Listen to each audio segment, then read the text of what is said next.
నేను ఇక్కడ ఒక్క విషయం మీకు చెప్పాలి. ఇది ఏదో ఈ మధ్య కాలంలో జరిగింది అనేది కాదు అధ్యక్ష. రాజశేఖర రెడ్డి గారు ఉన్నప్పుడే ప్రారంభమైంది.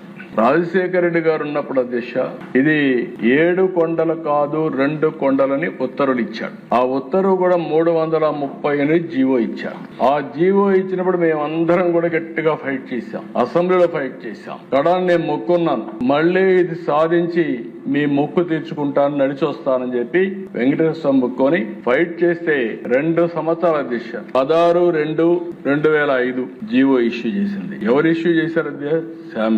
శామ్యూల్ అధ్యక్ష ఆ రోజు ప్రిన్సిపల్ సెక్రటరీ పంచాయతీరాజ్.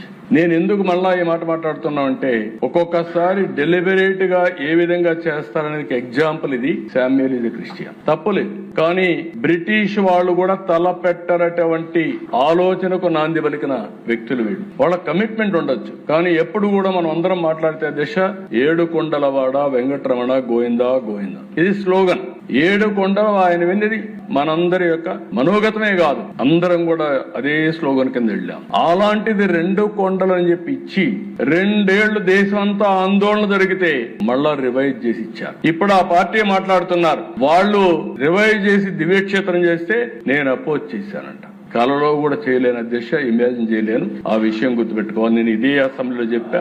మీరు అనుకుంటున్నారు వెంకటేశ్వర స్వామి శక్తి లేదని.